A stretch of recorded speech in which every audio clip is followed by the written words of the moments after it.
rumbo a la veracidad, un noticioso trayecto que su huella dejará. Es el rumbo. A las 9:11 aquí en el rumbo del país, que es el rumbo de la mañana, el propietario de la palabra iluminada, don Federico Jovin. Gracias, Domingo, compañeros de Camida, público que nos escucha. Bueno, yo estaba pensando, leyendo un reportaje esta mañana, en torno a una de las más exitosas campañas de promoción turística que se ha hecho en este país, de República Dominicana. Lo tiene todo, inagotable. Y sí, ciertamente lo tenemos todo. Y entre todas las cosas que tenemos, aparte de tener Haití al lado, que ya es tener muchas cosas, también tenemos un mar que nos rodea. Y ese mar que nos rodea, en este contexto que estamos ahora mismo, representa una dependencia absoluta, absoluta y total, de todos los bienes y servicios que importamos y que exportamos, como por ejemplo los combustibles, las materias primas para los insumos y todo esto. Y es importante señalar eso porque a medida que los días pasan, que las semanas y los meses van corriendo, uno va viendo los titulares de los medios de comunicación y lo va sintiendo en la cartera, en el bolsillo, cómo los precios van incrementándose lentamente.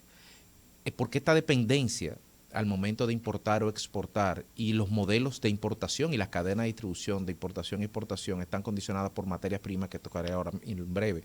Pero el problema fundamental es que mientras nosotros estamos viviendo el día a día de lo que ocurre, y mientras los grupos empresariales y los grandes grupos financieros nacionales y extranjeros están haciendo ejercicios de proyección hacia el futuro de los impactos que tendrán estos incrementos como consecuencia de la crisis que estamos viviendo, uno se pregunta a veces si a nivel del gobierno hay una unidad de inteligencia. Me refiero a inteligencia en el sentido de unidad física, no de cuestionar la capacidad intelectual de quienes están llevando eso. Si habrá unidad de inteligencia o think tank que estén proyectando hacia el futuro lo que se nos viene encima, lo que se nos está viniendo, en el muy corto plazo, de aquí a diciembre, y en todo el año 2022 y parte del 23. Porque el mundo está viviendo un proceso inflacionario, hay una escalada de precios a nivel global. Todo esto podemos verlo como distorsiones que fueron aceleradas por el problema del COVID, o las consecuencias de distorsiones estructurales en un modelo que se está reajustando como consecuencia quizá de los choques tectónicos entre Estados Unidos y China. Pero al margen de eso, el COVID ha puesto en evidencia las enormes falencias de la cadena de distribución y de la lógica del capital y de la lógica del capitalismo. Han habido atascos como consecuencia de la reactivación de la economía, y esos atascos en los diferentes puertos, sin ir más lejos, un flete que antes costaba $6,000, ahora está costando $22,000 traer de China aquí un contenedor. Y esos atascos también suponen un desafío a todos los elementos que componen y que integran la cadena de valor de todos o de la mayoría de los bienes que se importan y que se exportan. El petróleo está subiendo, hoy está en $84, hay proyección de que estará en los 100. El carbón está subiendo como nunca antes, el gas natural está subiendo. El carbón incluso ha revelado la enorme hipocresía de las economías del primer mundo, sobre todo las europeas, en cuanto a su compromiso frente al cambio climático. De repente todo era verde, pero cuando se acabó el carbón, cuando subió el precio del petróleo y cuando subió el gas natural, entonces sin más se recurre al carbón. China está abriendo centrales con carbón, o sea que el tema del cambio climático, eso es palabra hueca a los fines de los compromisos planetarios que se han asumido desde la cumbre de París. ¿Qué significa todo eso? ¿Con qué se come eso? Miren, el problema es que el petróleo lo es todo. Nosotros vivimos en una economía basada en el petróleo. El petróleo nos rodea. El petróleo no es algo tan intangible como que subió el petróleo. Si sube el petróleo, sube la gasolina. Pero en torno a la industria del petroquímica está estructurado todo el éxito y todo el bienestar material que gozamos en los últimos 50 años. Nuestras ropas, en la mayoría de los casos, es petróleo. La suela de los zapatos, donde depositamos la comida, el plástico que utilizamos, las carcasas de las computadoras, de los celulares, todo es petróleo. Si miramos esta habitación, todo es petróleo, y todo eso va a subir. Y cuando hablamos de industria petroquímica, es algo mucho más sutil y complejo. Hablamos de fertilizantes. Cuando hablamos de fertilizantes, estamos hablando de urea, Pues estamos hablando de triple 15. ¿Y qué es eso? Lo que se le echa al arroz, por ejemplo, para que levante, lo que se le echa en los cultivos a todo lo que se cultiva en la tierra, los nitritos, los nitratos, todo el nitrato que es el potásico y la urea que es todo está basado en la industria petroquímica. Es decir, que una escalada en algo tan trivial, tan material y tan sucio como el petróleo impacta brutalmente en la cadena completa. El pan se cultiva, se produce con el trigo se fertiliza con los petroquímicos, se cosecha con la máquina, se mueve la máquina con el petróleo.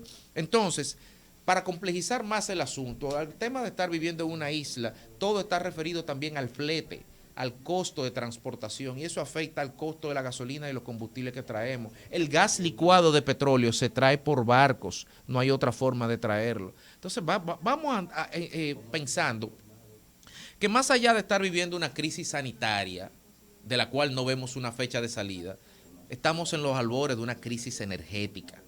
Y una crisis energética es la antesala de una crisis económica. Y la crisis económica, de triste recordación, es el preámbulo para una crisis política. 1929 fue una crisis, fue la receta que le acabo de decir, y degeneró en toda una oleada de inestabilidad política en la región, en el continente, en los continentes, en el mundo. La crisis energética y la crisis económica que degeneró una crisis política en 1929, sin ir más lejos, nos trajo a Hitler. Entonces, para hacerlo más local, nos trajo a Trujillo. Entonces, este desafío que tiene el mundo por delante es global. No hay un país que esté exento de los enormes problemas que estamos viviendo los dominicanos en el día a día. En China hay apagones. En España hay una protesta social por el tema del incremento de la factura eléctrica. En Estados Unidos la gasolina y la comida está subiendo. En Brasil la gente decide si paga la luz o si compra comida. Es una espiral inflacionaria y todo va hacia arriba. Entonces, tenemos sobre la mesa todos los ingredientes para una tormenta perfecta. Una tormenta que puede devorar los logros que se han obtenido en los últimos 25 años de democracia en la República Dominicana. Vivimos una tormenta pequeña en el año 2003, como consecuencia de un proceso aislado, a consecuencia de un crimen financiero perpetrado por empresarios delincuentes.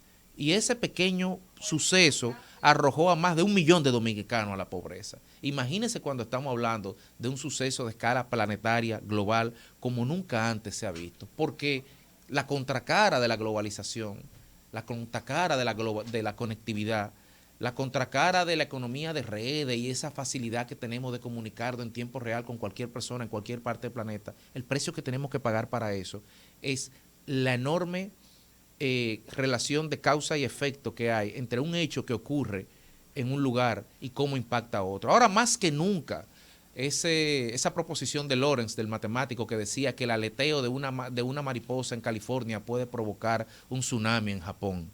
Eso es posible en tiempos de la conectividad y de las redes sociales. Y ante todo eso, uno se pregunta, ¿y qué podemos hacer? ¿Qué vamos a hacer? ¿Qué va a hacer el gobierno? ¿Qué van a hacer los empresarios? ¿Y qué vamos a hacer nosotros? Porque todos tenemos que hacer algo.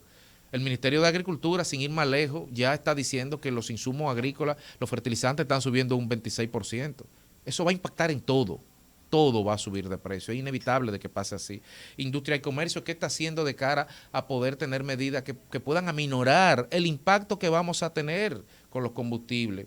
¿Qué facilidades agrícolas estamos pensando para brindarle a los agricultores y a los que trabajan agro y pecuaria frente a esos impactos que van a tener en la composición de la canasta de su costo de producción? En aduanas se está trabajando. Ayer lanzaron un motor de riesgo. Se ha mejorado con el tema de la eficiencia de 24 horas para que por lo menos lo que se va a perder en el trasiego y lo que se va a perder en el plete, no se le añada a eso lo que se pueda perder por ineficiencia. Bueno, eso es una medida saludable que permite un poco aminorar una parte del eslabón de la cadena de costos de un bien. ¿Cómo se está dirigiendo el presupuesto del año que viene? ¿En base a qué precio de dólar vamos a hacerlo? ¿Cuáles contratos de futuro se van a hacer para garantizar el petróleo y cuáles seguros de esos precios de contratos, esos swaps que se van a hacer para poder garantizar unos precios a lo largo de la ejecución del presupuesto 2022. Y todo esto que estoy planteando es lo que debe comentarse en este momento de parte del gobierno. Son las respuestas que necesitamos escuchar también hoy del presidente de la República, porque el menor de todos los problemas que tiene la República ahora mismo es resolver el tema de una reforma fiscal.